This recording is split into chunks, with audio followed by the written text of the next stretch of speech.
Yeah, please. Following up on that, when you I didn't say you. You CNN fake news. Go ahead.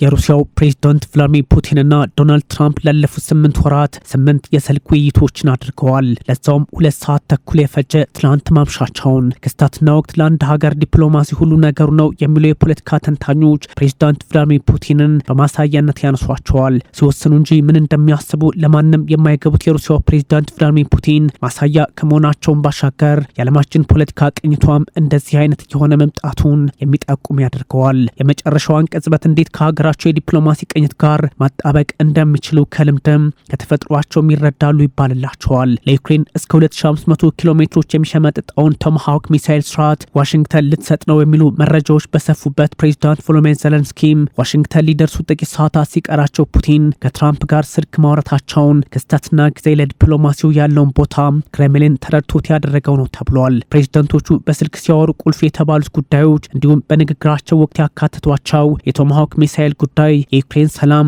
ቀጣይ በአካል በሃንጋሪ መገናኘትና ፑቲን ትራምፕ በመካከለኛው ምስራቅ ያደረጉትን የሰላም ማውረድ እንቅስቃሴ ማድነቅ ብሎ ማጠቃለል የሚቻል ሆኗል።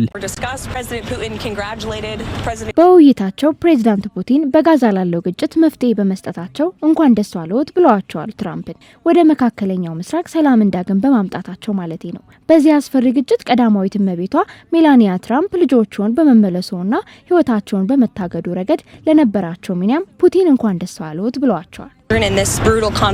ምናልባትም በዓለም ቁጥር 1ና 2 በጦር ኃይል አቅምና ኒውክሌር የተቀመጡትን ሞስኮና ዋሽንግተንን ወደ ከፋ ውጥረት በጦር መሳሪያ አሳልፎ መስጠት ሰበብ እንዳይገቡ ያደረገ ውይይት እንጂ በቀላሉ ሁለት መሪዎች አወሩ የሚል አረዳድ ላይ ብቻ የሚቆምም አይደለም። ምክንያቱም ደግሞ አሜሪካ ለዩክሬን አዳዲስ የጦር መሳሪያዎችን አሳልፋ ከሰጠች ሩሲያ ቀጥታ ከዋሽንግተን ጥቃት ተሰነዘረብኝ የሚል ህገ መንግስታዊ አረዳድ ውስጥ ሆና ራሷን የምትጠብቅበት አሁናዊ ወታደራዊ ምስል በመፍጠሩ ነው። ሩሲያ ማንም ይሁን ማን የትኛውም ኒውክሌር የታጠቀ ሀገር አቶሚክም ሆነ ሌላ አውዳሚ ጦር መሳሪያ ለሶስተኛ ሀገር ሰጥቶ ሞስኮንና አጋሮቿን ካስመታ ሞስኮ ኒውክሌርን አሊያም ውስብስብ የጦር መሳሪያ ስርዓቶችን ተጠቅማ ምላሽ ለመስጠት ትገደዳለች። ጸቡም የጦር መሳሪያውን ካቀረበው አገር ጋር ጭምር ነው በሚል ጽኑ ወታደራዊ መርህ አላት። ይህ ደግሞ ቶማሃውክን መጠቀም በዚህ ልክ አብሮ እንዲታይ የሚያደርግ በመሆኑ ነው። ፑቲንና ትራምፕ አወሩ ብቻ ሳይሆን የዓለማችንን የከፋ ውድመት ገቱ ወደሚል ዲፕሎማሲያዊ ግንዛቤ ወስደዋል። ሪፐብሊካኑ ዶናልድ ትራምፕ እጅጉን ፍሬያማ ውይይት ከሩሲያው ፑቲን ጋር አድርጋለሁ በሚል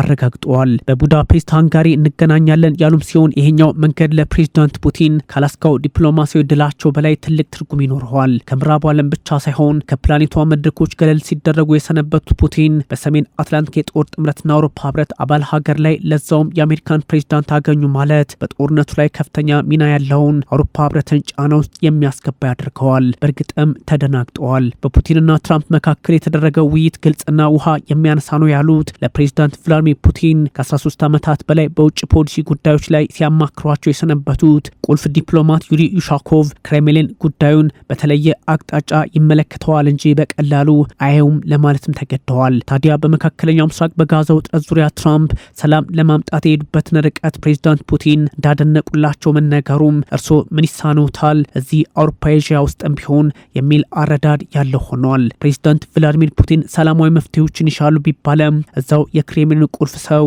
ወታደሮቻችን በሁሉም ግንባር ስልታዊ ቦታዎችን ይዘው ይቆያሉ የሚል መሆኑ ፑቲን በድርድር ስምና ትራምፕ ጋር ረጅም ሰዓታትን በስልክ በማውራት አቋም ያስለወጡ የጦር ሜዳ ግባቸውን ማሳካት ላይ አተኩረዋል ወደሚል አወዛጋቢ የዲፕሎማሲ ምርጫ ሊወስድም ይችላል። ምንም እንኳን የጦር ሜዳ ውሎችን ጨዋታ አይለውጠውም፣ ይባስ ብሎ በአሜሪካና በሩሲያ መካከል ውጥረት ያነግሳል እንጂ የሚባልለት ቶማሃውክን ታሳቢ ማድረግ ሞስኮና ከዛም ባሻገር አለማስመታት እንደሆነም ክሬምሊኖች ይረዱታል።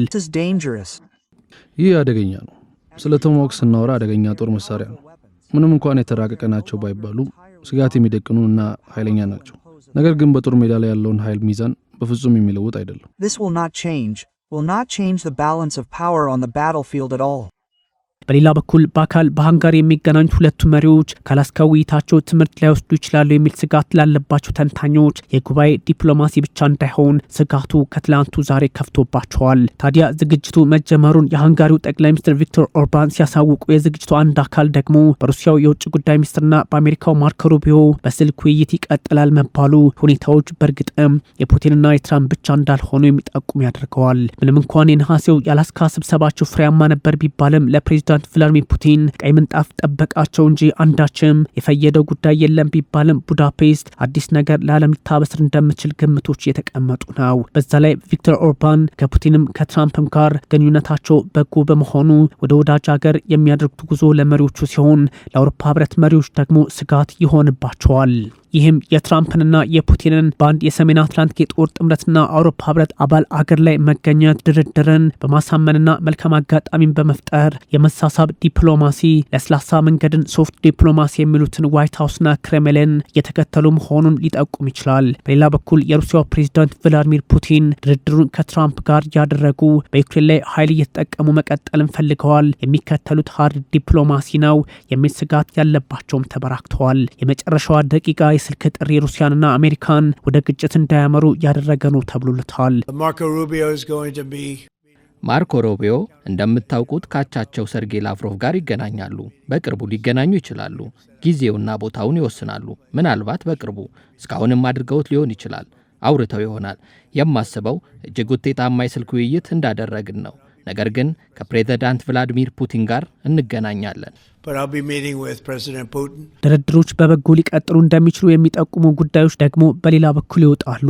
ዘለንስኪም የጦር መሳሪያ ስጡኝ ጥሪ ለማቅረብ ዋሽንግተን ገብተዋል። ፑቲንም 1200 ኪሎ ሜትሮች ላይ በተዘረጋው ግንባር ዛሬም ሲደበድቡ ውለዋል። ፑቲን ከዚህ ቀደም ካስቀመጧቸው ቅድመ ሁኔታዎች ዛሬም ሸብረክ የማይሉ መሆናቸው ማለትም ከያዟቸው ግዛቶች አለመውጣት፣ ኔቶን ዩክሬን መቀላቀል አትችልም፣ የትኛውም ኃይል ዩክሬን ውስጥ ገብቶ ህግ ማስከበር አይችልም፣ በኪየቭ አዲስ መንግስት ፈልጋለው አቋም የድካም ድርድር ብቻ ሊሆን እንደሚችልም ግምት እንዲቀመጥ አድርገዋል። የዩክሬን ጉዳይ መቋጫ ባይበጅለትም በሩሲያና በአሜሪካ መካከል ያለውን መካረር ግን ሊያረግበው ይችላል በሚል በተስፋ ደግሞ የሚመለከቱት ተበራክተዋል። President Putin congratulated President Trump for solving the conflict in Israel and Gaza.